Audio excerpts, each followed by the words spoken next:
agreed to, and I call the member for Dunkley. Thank you very much, Deputy Chair. I mean, it's quite extraordinary, isn't it? All of the issues that are facing Australia today, all of the urgent matters that this parliament should be addressing, that this government should be addressing, and apparently the most important thing on the Morrison-Joyce government's agenda today is stopping people who can't afford to pay a lawyer getting to be part of a class action so that they can get justice.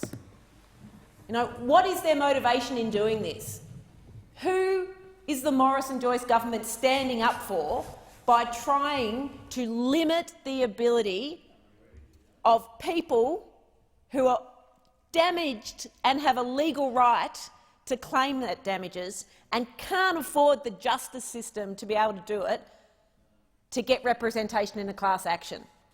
Whose interests are they really looking after? Well, we know the first interest they always look after is their own. We know that everything that I called it a Morrison-Joyce government, but let's be fair, in the last month or so it's clearly been the Joyce-Morrison government. We know that everything that they do is in the prism of trying to get themselves votes and trying to get themselves re-elected. You know, the least the Australian population deserves is a government where the prism of everything they do is making Australians' lives better. But that is not what they have with this government. And this legislation, once again, is evidence that the interests that this government defends are their own and their rich mates, not the people in my electorate that need to be able to be part of a class action to hold corporations and institutions account for systemic damage that they have caused. This Morrison-Joyce government is not on the side of Chrissy Stewart, who emailed me last Friday because she is a client of Shine Lawyers as part of their recent class action against Johnson & Johnson for the gyro mesh. You know, such an important class action. Women's health in this country for too long has been second class. And here we have an action for women who have been damaged seeking health support, and it's exactly the sort of thing that this government wants to shut down. And Chrissy emails me and says, I don't know about you, but this Morrison government are totally disrespecting the Australian people.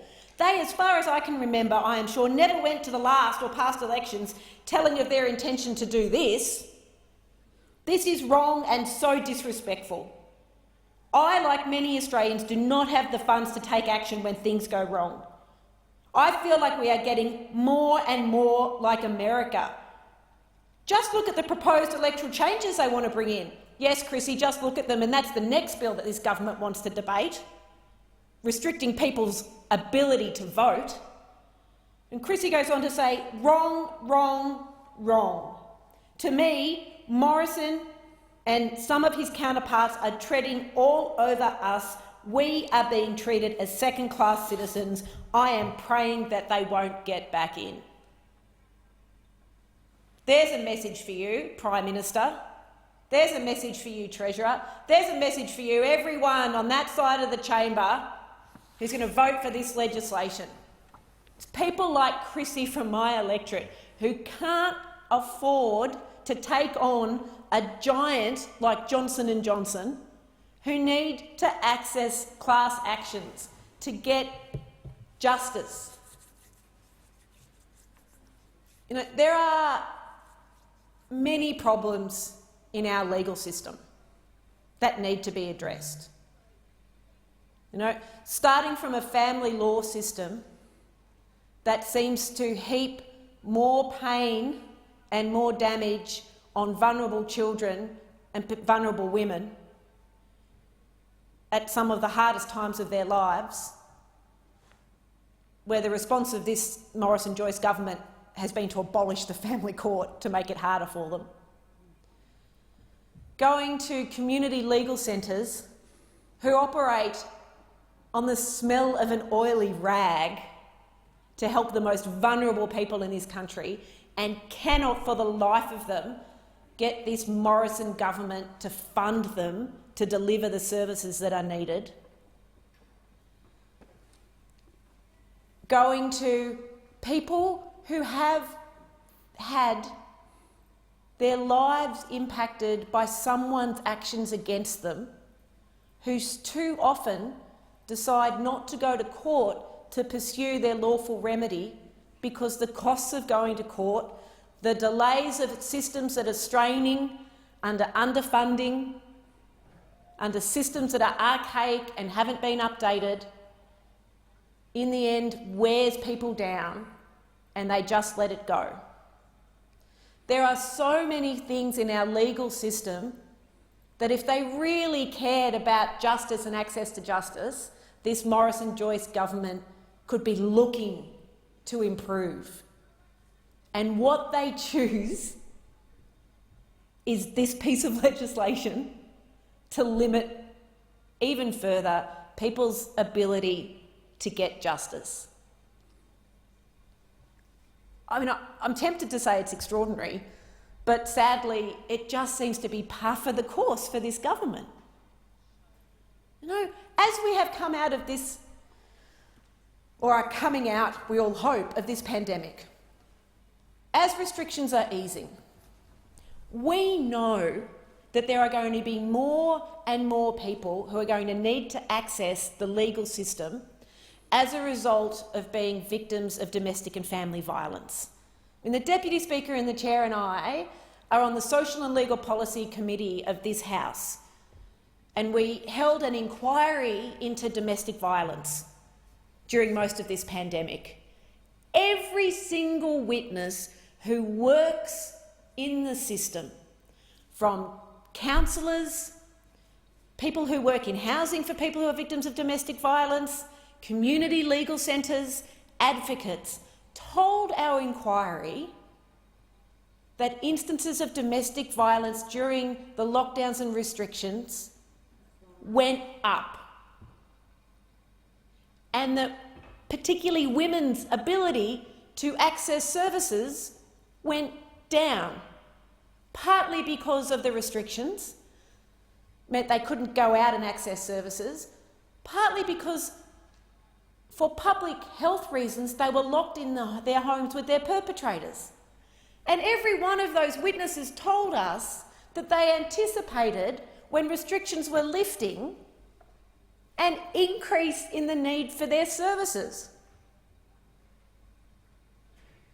So one would have thought that an urgent matter for this government to bring to the Parliament is an improvement in the ability of those women and children who are vulnerable to access legal services, to access support services.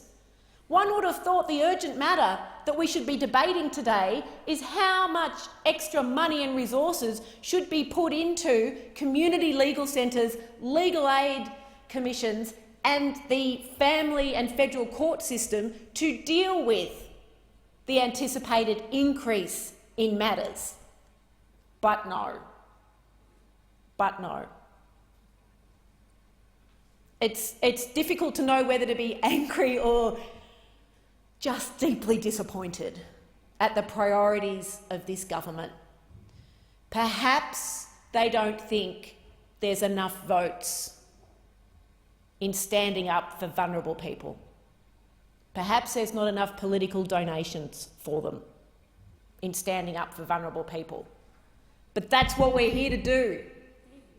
That's what we're here to do. People with money, people who are privileged like those of us who are members of this Parliament, companies that are massive international corporations and have lots of money, they're doing okay. It's people who have lost their jobs or who are working in low-paid, insecure employment. It's people who have children with disabilities, who are in violent or coercive relationships. It's people who haven't got enough money to buy a home and are in long-term rental and have discovered that their rent has increased exponentially during the recession.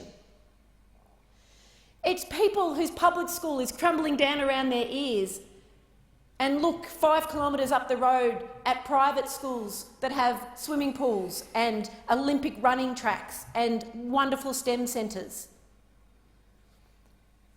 It's people who work 2 or 3 jobs to make sure that their children have food on the table and can get to school the next day. They're the people that need a voice.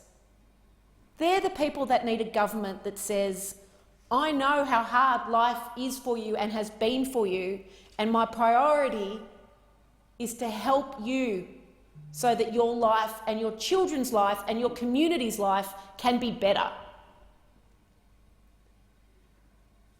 If we've ever had an opportunity in our generation to say, here's a reset for our country, here's a time when we can say, what are our priorities? What do we value?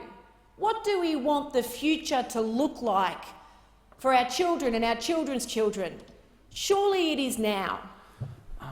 Surely, as we have grappled with COVID, as we are coming out of a crisis, surely as a parliament, surely for a government, that is the opportunity to look to a better future. And we know that this Prime Minister likes to use a lot of words, apparently, about rebuilding and coming out of this pandemic, but where's the evidence of the commitment to that? Where's the program of coming out of that? Where's the program of saying, as we invest in infrastructure, as we invest in manufacturing, as we build a renewable energy base that makes us a superpower and reduces emissions and helps to have a future where the planet isn't destroyed, we're also looking to those people who have done it the hardest. We're also looking to those people who are most vulnerable. We're also looking to those communities where intergenerational poverty and socio-economic disadvantage is holding them back, and saying to them, you are our priority.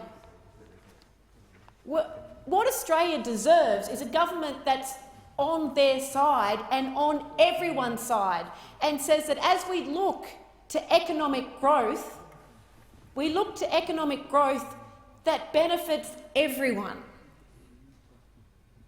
That as we look to the future, we are going to set ourselves benchmarks.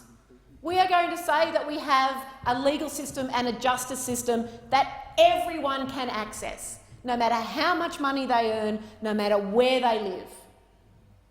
We are going to look to a manufacturing base that means that we have sovereign capability and supply chains in this country, and that we are investing in sustainability for now and for the future. That we're going to have a health system which means that it doesn't matter how much money you've got on your credit card, it just matters whether you have a Medicare card so that you can get help when you need it, and the best help. You know, what are the priorities of this government?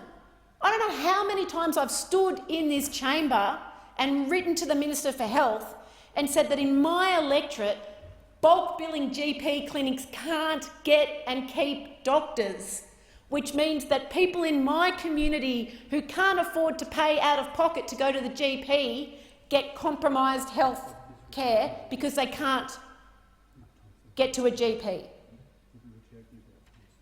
Why aren't we doing something in this parliament today, debating legislation to fix that, instead of debating legislation to make it harder for those same cohort of people to access the justice system?